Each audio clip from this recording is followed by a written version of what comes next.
أعوذ بالله من الشيطان الرجيم. بسم الله الرحمن الرحيم. الحاقة ما الحاقة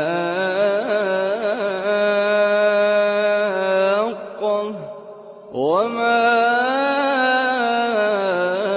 أدراك ما الحاقة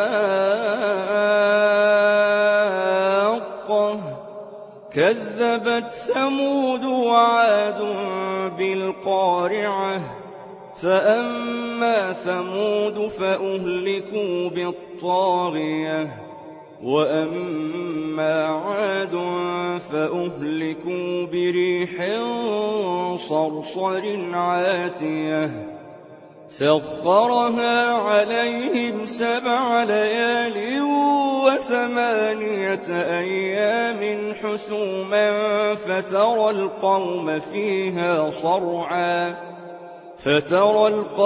فيها صرعى كأنهم أعجاز نخل خاوية فهل ترى لهم من باقية وجاء فرعون ومن قبله والمؤتفكات بالخاطئة فعصوا رسول ربهم فأخذهم أخذة رابية إنا لما طغى الماء حملناكم في الجارية لنجعلها لكم تذكرة وتعيها أذن واعية فإذا نفخ في الصور نفخة واحدة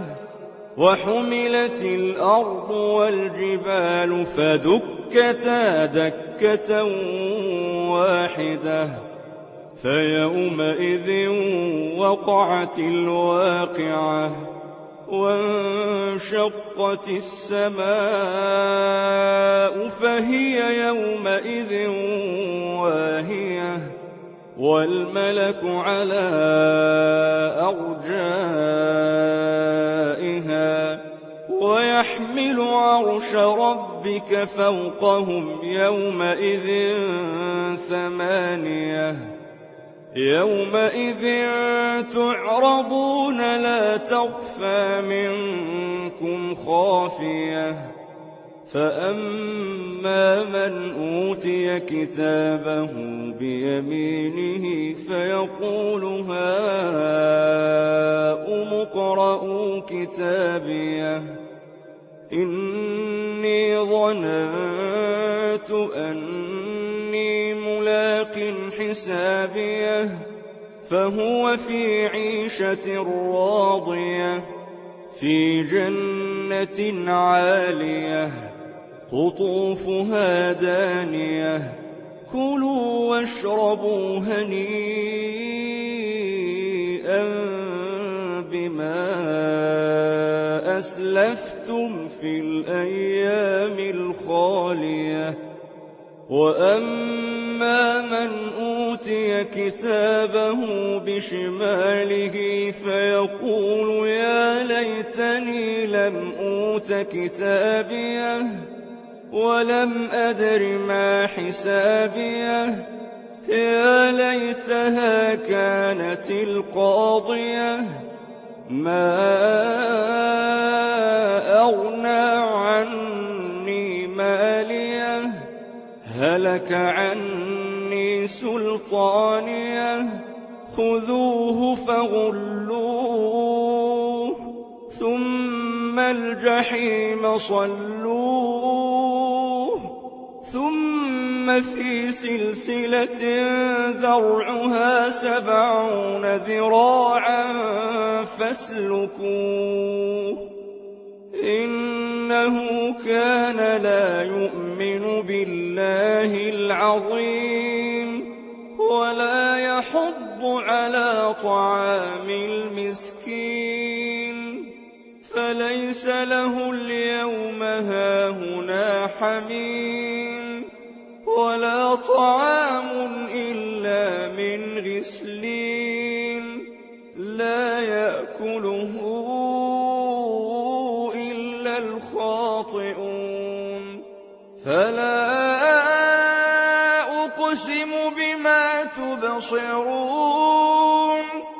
وما لا تبصرون إنه لقول رسول كريم وما هو بقول شاعر قليلا ما تؤمنون ولا بقول كاهن قليلا ما تذكرون تنزيل من رب العالمين ولو تقول علينا بعض الأقاويل لأخذنا منه باليمين ثم لقطعنا منه الوتين فما منكم من أحد عنه حاجزين وإنه لتذكرة للمتقين وإنا لنعلم أن منكم مكذبين وإنه لحسرة على الكافرين وإنه لحق اليقين فسبح باسم ربك العظيم